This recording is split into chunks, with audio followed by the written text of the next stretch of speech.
She was rinsing the last of the dishes when I asked again, careful to keep my tone neutral. "So, what's going on with James lately?"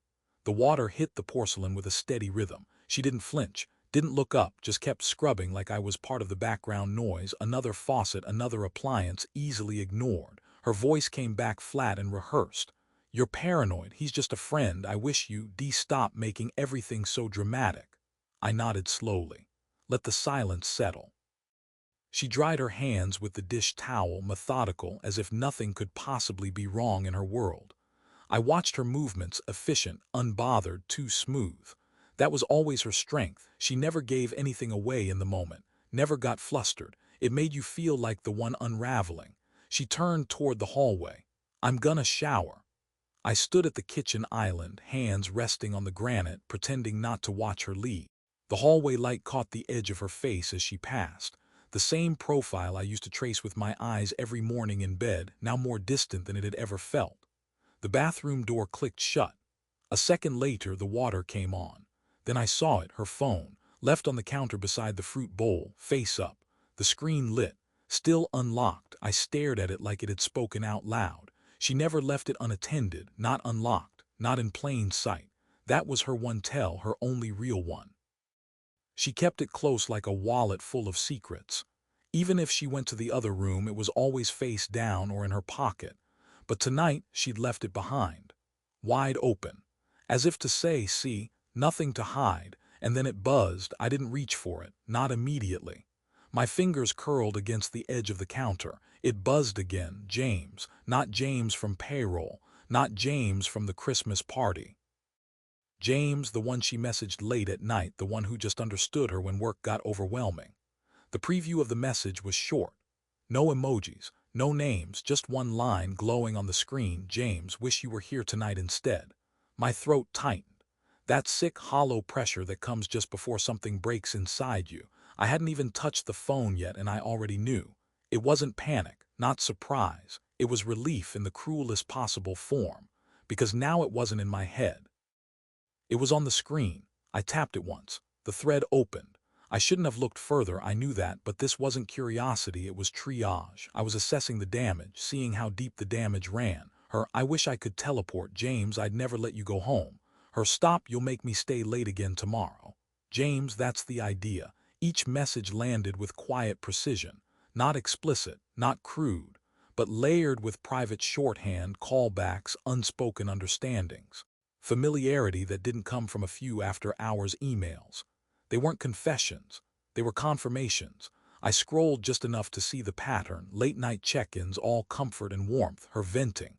Him responding like he was already the man in her life. "James, you shouldn't let him stress you out." Her "He means well, just gets in his own head too much."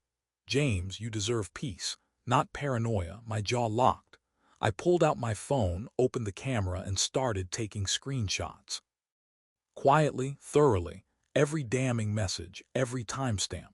Then I texted them to myself, deleted the messages, cleared the photo history, took extra care wiping the screen with my sleeve, put the phone back exactly where she'd left it. Same position, same angle. It lit up once more as I stepped away. A text from me arriving silently in my inbox. Dozens of images attached. The shower was still running. I walked into the living room, sat on the edge of the couch, and stared at the muted TV screen. Something bright and cheerful played on the screen, something with canned laughter and forced joy.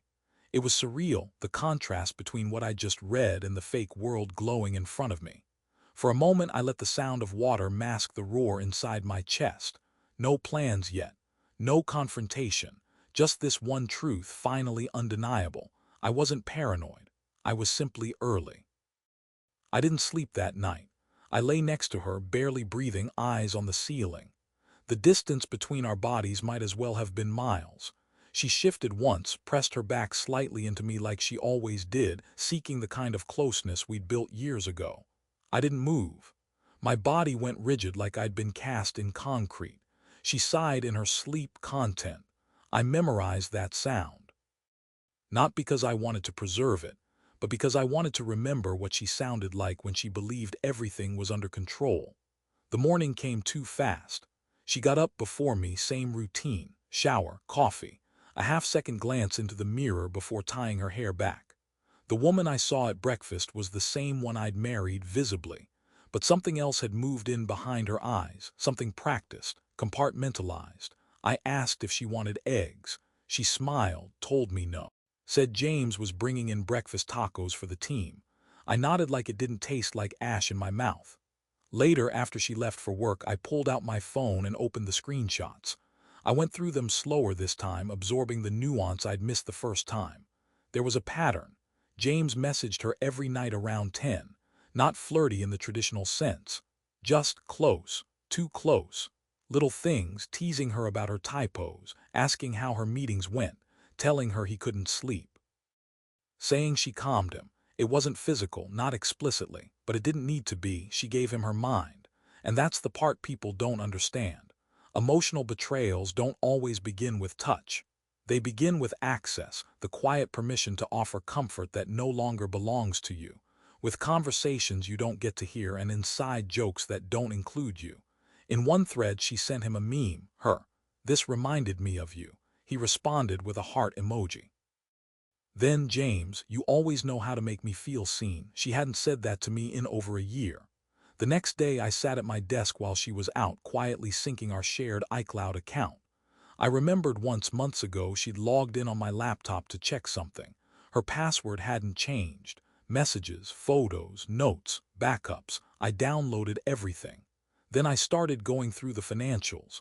Joint credit card statements first. Nothing dramatic. A few hotel charges in the city, always labeled under business names. Uber rides from work to Midtown. Some receipts she never mentioned. A lunch at a place I knew she hated. A bar tab at a rooftop I didn't know she'd ever been to. I started keeping a document, dates, times, amounts, matched each one to her calendar invites. There were patterns, slips, inconsistency. A hotel receipt on a night she told me she was working late at the office, and Uber from a different location than her office.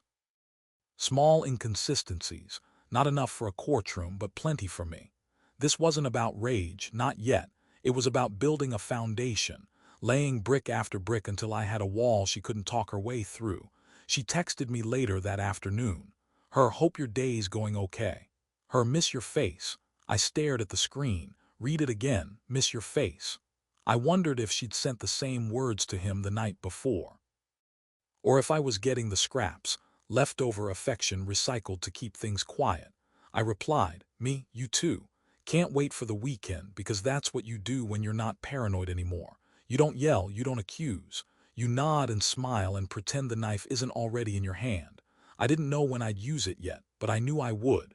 She thought I'd let it go. That night we ate on the couch, takeout boxes between us, some Netflix show humming in the background. She tucked her feet under her legs, leaned against me during the slow scenes. I wrapped my arm around her shoulder like always. Even laughed at the same tired jokes we'd heard 100 times. On the surface, nothing had changed. That was the point. Beneath it, everything had. While she scrolled her phone in bed, I was on my laptop, screen dimmed, pulling financial documents from our shared accounts. I wasn't looking for proof anymore. I had that. I was mapping terrain now. Understanding what could be moved, what could be frozen, and what had already been lost. She turned off her lamp and said good night. I said it back. Then stayed up another hour syncing our shared cloud storage, accessing backups of her texts, calendar, and location history. It was all there. All of it. The data told a cleaner story than emotion ever could. I saw nights she said she worked late, but her phone had stopped moving for hours at a boutique hotel 10 minutes from our house. Calendar invites labeled one strategy session coincided with bar tabs and ride receipts that ended nowhere near the office. I found a trip from 2 months ago where she told me she was attending a conference in Atlanta. The hotel she stayed at wasn't the one booked by her company. The one she stayed in didn't even list her as the guest. It was booked under James's name. Everything she'd done was subtle. No smoking gun. Just a slow drip of contradictions. And that was fine. I didn't need an explosion. I was building a case, not a spectacle. The next day I emailed a lawyer, quietly. I used a separate address. Burner phone for callbacks. Told them I needed to discuss asset protection and documentation strategies before filing. I didn't want custody debates, I wanted clean lines, airtight facts. I moved half our liquid assets to a new account under my name. All traceable, all legal, just protective positioning. She'd find out eventually, but by then the board would already be set. Then came the devices. We had a shared tablet we used for travel. She hadn't used it in months. I installed software that mirrored her phone's text activity, only what was backed up. No active spying, just archived material. It was enough. I started downloading old chat logs, calendar notes, cloud-stored photos. Buried in an album labeled Work Memes were screenshots from their conversations, him calling her his escape, her saying things like, "Only you get me." There was one photo of the two of them, nothing compromising, just taken too closely. His arm around her shoulder at a bar. That false candid angle like someone else had snapped it, but I saw her eyes, saw the difference. She didn't smile like that around me anymore. I backed it all up. Organized by date, location, context. I was building something she wouldn't see coming. Not because she was stupid, but because she'd convinced herself I was harmless. The night after, we had dinner with mutual friends. She laughed, touched my hand, told a story about our vacation to Tahoe like it still meant something. Our friends smiled, nodded, envied us. I watched her like an analyst, noting the ease in her voice, the way she sipped her wine when someone asked about work. Back home, we undressed quietly, brushed teeth together. I kissed her goodnight, she kissed me back, and for a moment I felt it again, the old us, the version that hadn't fractured yet. But then she turned over, phone in hand, face lit by James's texts. She didn't know I'd already read them, that I knew about the hotel receipts, that I'd seen her calendar joke about escape routes. I didn't touch my phone that night. I didn't need to. I'd already archived the messages, already traced the betrayal. I didn't need any more proof. What I needed now was timing and precision. She'd say I was cold, maybe I was, but cold is what you become when warmth is used against you. It was a Thursday afternoon when I found the hotel confirmation email. Not in her inbox, she was too careful for that.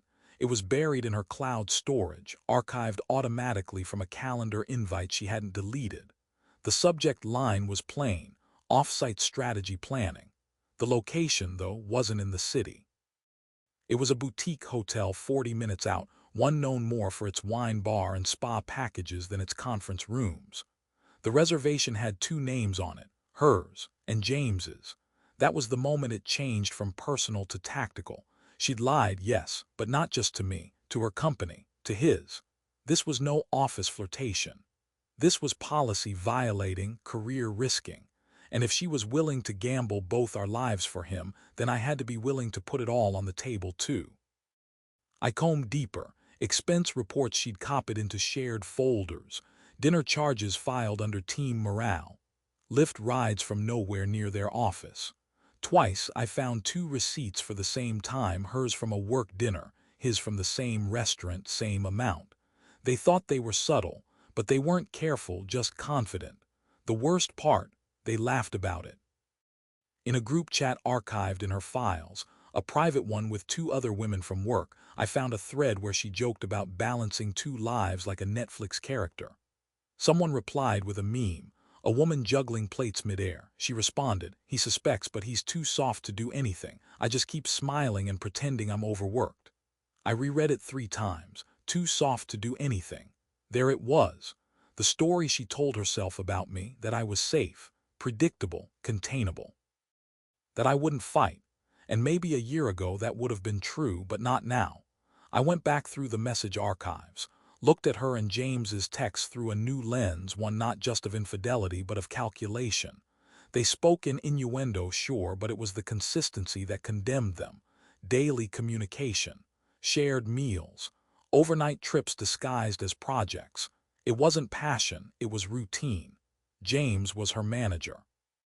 That part hadn't registered until I checked his full title on LinkedIn. Senior Project Lead Team Manager. That gave their relationship more than just a personal dimension. It gave it leverage. If their company had even a semi-strict policy on inter-office relationships, especially ones involving a direct report, it wasn't just about lying to me anymore. They were violating terms that could cost them both, and I wasn't above using that. I printed copies of the hotel confirmations, screenshots of the messages, calendar invites. I didn't confront her, not yet, but I made sure those files were sorted and encrypted in two places. One in cloud storage under a private account, one on a flash drive stored behind a false panel in my desk. That weekend, we went to a friend's engagement party. She wore the dress I bought her 2 anniversaries ago, complimented me in front of everyone, told them how strong we'd become after a rough patch. I smiled, nodded, played the role. Everyone clapped when we laughed together. She leaned in, whispered that she was glad we were reconnecting, that she missed us. I touched her lower back, smiled, and said, "Me too." But in my head I was remembering her message. He suspects, but he's too soft to do anything.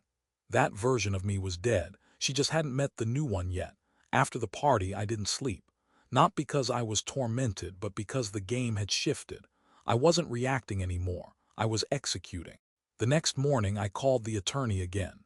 Gave them the go-ahead to begin filing, but under strict conditions. No contact with her yet. No formal moves until I triggered it. I wanted control over the timeline. We began segmenting assets, quietly, legally. I had a separate checking account and I moved my paychecks to it. Nothing shady, just a clean reroute. The mortgage, still joint for now, would be addressed in the filing. But our shared savings. I made sure my half wouldn't vanish when the time came. The lawyer helped me draft a document package, evidence, timelines, asset disclosures, backup copies, all ready to file. Not to use yet, but ready. I changed the passwords to everything I personally owned, email, banking, investment accounts. Removed her name from anything she didn't need access to. All of it done without noise, just slow subtraction. Then I started talking to people, quietly, selectively. I met with 2 mutual friends. Ones who'd been close to both of us, but who I trusted not to feed her information. Over coffee and controlled calm, I explained what I'd found, not emotionally but factually.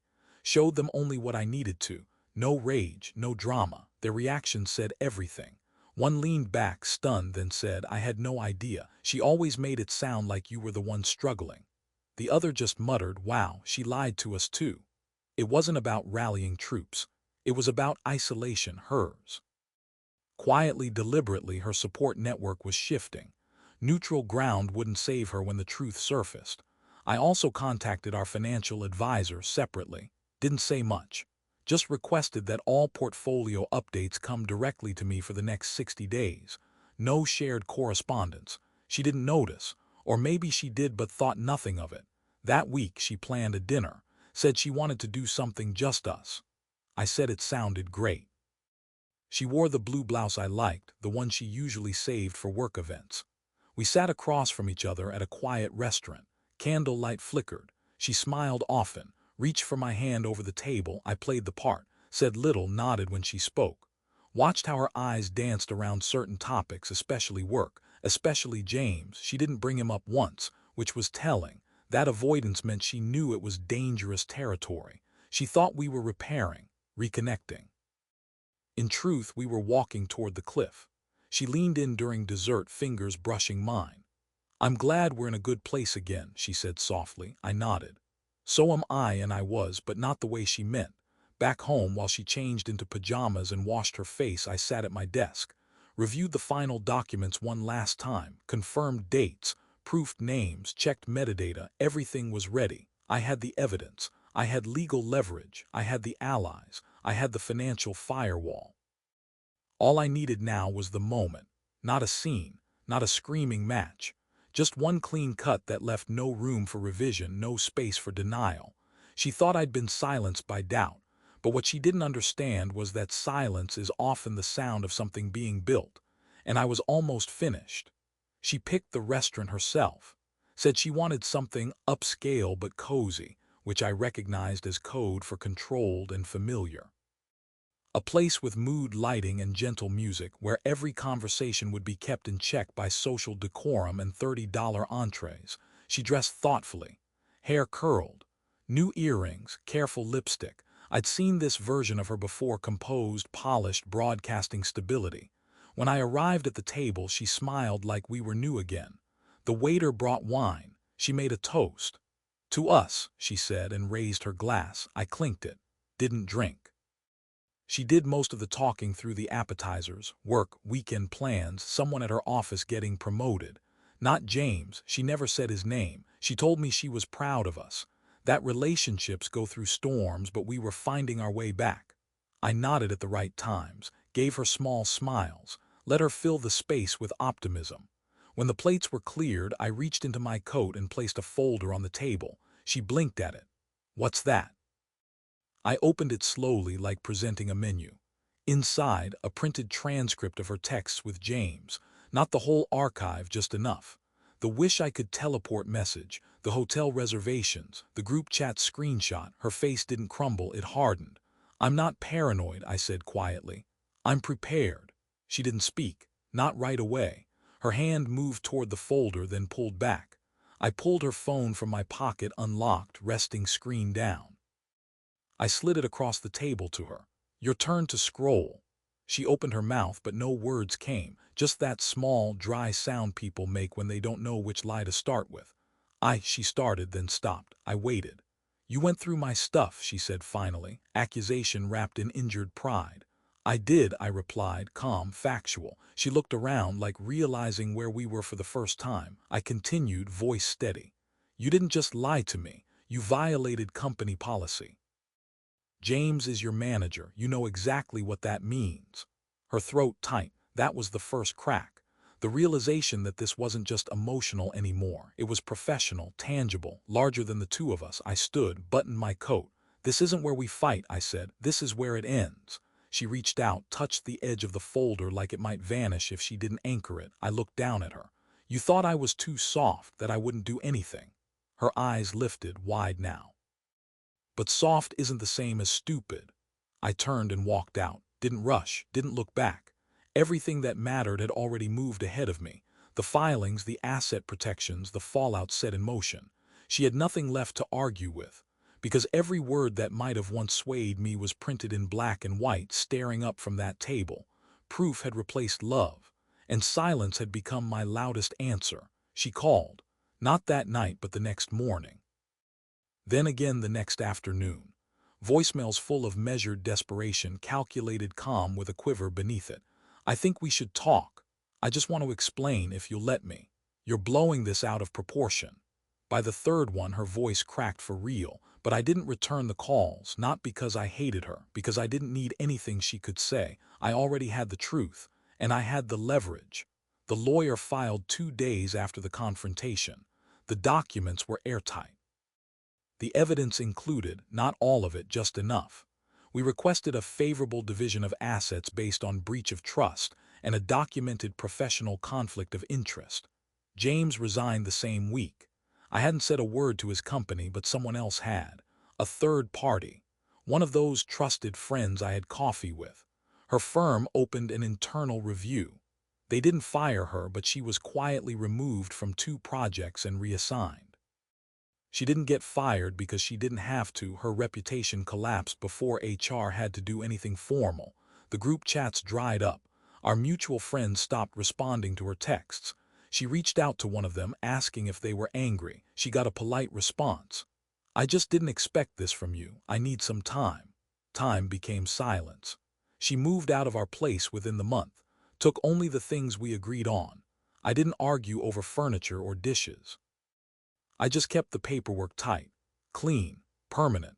She tried one last reach, an email, long and uneven, half confession, half nostalgia. She said she hadn't meant to fall for James, that she was lonely, that I seemed distant, that it wasn't an excuse, just her truth. I read it once, didn't reply, and I never opened it again.